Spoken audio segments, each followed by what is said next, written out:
तुम्हारे मायके में भी तुम्हारी भाभी है। ओ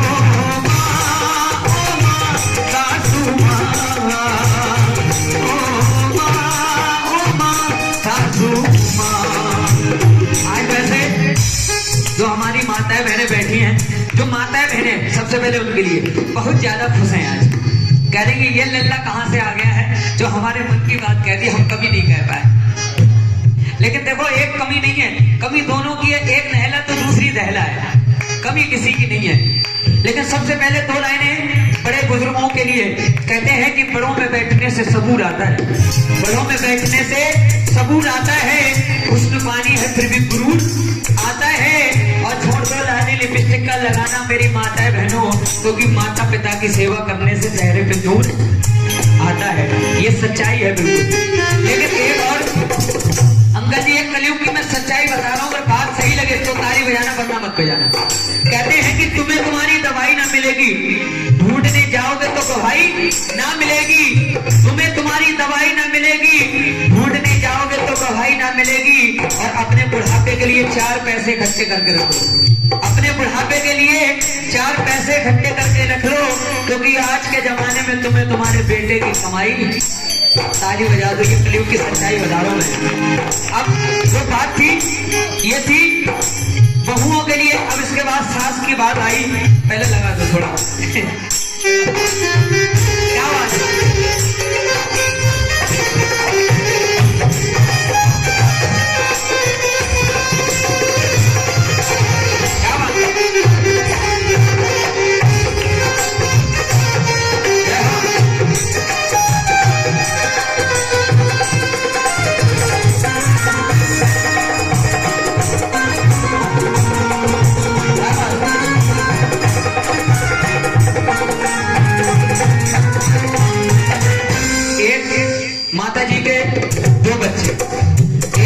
एक लड़की।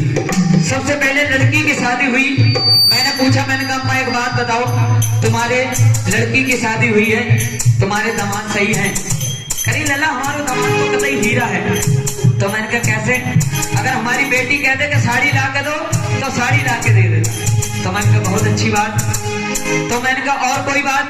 तो बोली अगर हमारी बेटी कह दे कि खाना बना दो तो किचन में खाना भी बनवा देती। तो मैंने कहा बहुत अच्छी बात।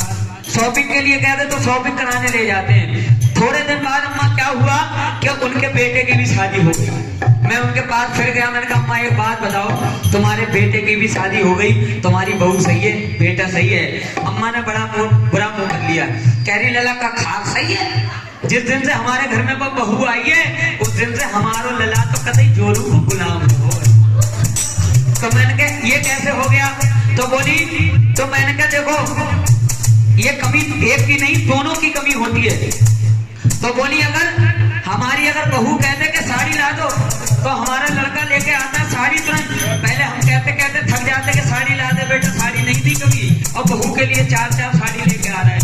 तो मैंने कहा बहुत अच्छी बात। तो मैंने कहा सुनो अम्मा ये तुम्हारी गलती है। तो बोली कैसे?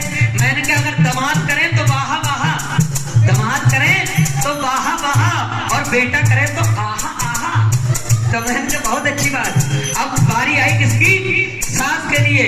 और बहू की कैसे बारी आई सुनो। तेरी बेटी कितनी प्यारी, तेरी बेटी कितनी प्यारी, एक बहू की बातें तूने क्यों आंखें भटकाई, एक बहू की बातें तूने क्यों आंखें भटकाई।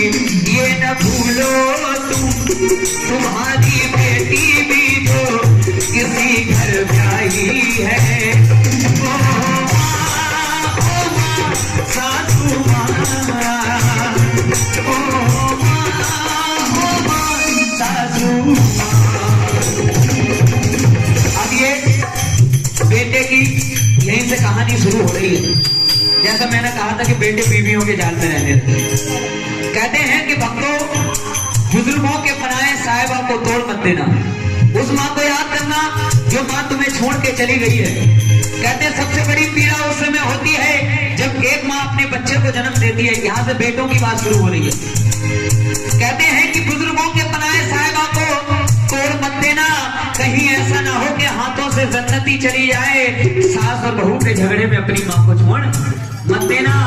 बूढ़ी माँ कहती है कि मेरे लाल, तूने मेरा टूटा हुआ चश्मा बनवा दिया होता तो मैं शुभ घड़ी शुभ मुहूर्त देख सकती थी।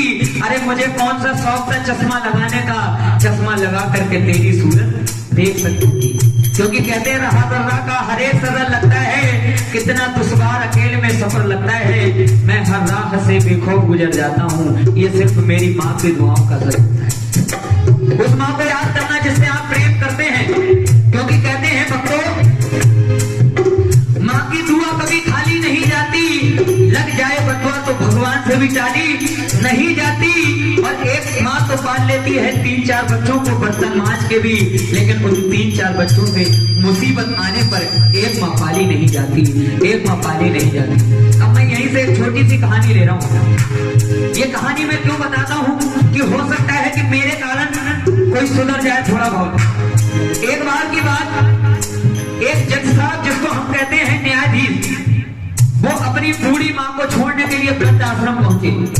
वहां पे एक गेट मैन जिसको हम कहते हैं गार्ड, वो बैठा हुआ था। तुम तो चलते रहो। तो वो गार्ड बैठा हुआ था, तो वो गार्ड कहने लगा कि भाई साहब, मैं ज्यादा कुछ नहीं पूछूंगा आपसे, लेकिन ये बता दो आपका कार्य क्या है, आप काम क्या करते हैं। कहने लगा मैं काम ये करता हूँ, मैं एक जज हूँ, न्यायाधीश, मैं इंसाफ दिलाता हूँ। उसने ज्यादा कुछ नहीं कहा, ये कहा कि आपने सबका इंसाफ आज तक किया, सबका इंसाफ आज तक आपने किया, लेकिन अपनी बूढ़ी माँ का इंसाफ नहीं किया। घर गया, सोचता रहा रास्ते में। घर पहुंचने के बाद उसके दिमाग में ना जाने क्या घूमी। उसने एक बैग पैक किया और घर से निकलने को जैसे ही चला, उसकी बीवी आ गई। कहने लगी कि आप हमें छोड़ के कहाँ जा रहे हो। वो कहने लगा कि मैं इस घर को छोड़ के हमेशा हमेशा के लिए जा रहा हूँ। उसकी बीवी कहने लगी कि अगर आप हमें छोड़ के चले जाओगे तो मेरा क्या होगा और ये तुम्हारे बच्चों का क्या होगा, ये किसके सहारे रहेंगे। जब इतनी बात कही तो वो न्यायाधीश कहने लगा कि सुनो, एक बूढ़ी माँ मेरी भी थी जो तुमने वृद्ध आश्रम में छुड़वाई है। जब ये मेरे बिना नहीं रह सकते तो एक वो भी मेरी बूढ़ी माँ है जिसने मुझे अपनी कोख से पैदा किया है, तो वो मेरे बिना कैसे रह सकती है। एक बार ताली बजा दो अपने माँ की।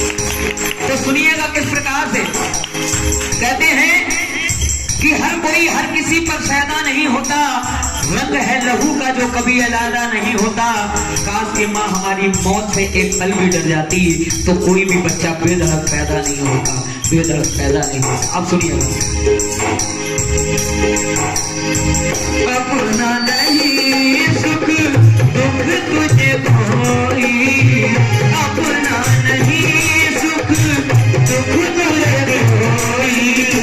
मुस्काया तू मुस्काई, मैं रोया तू रोई, मैं मुस्काया तू मुस्काई, मैं रोया तू रोई।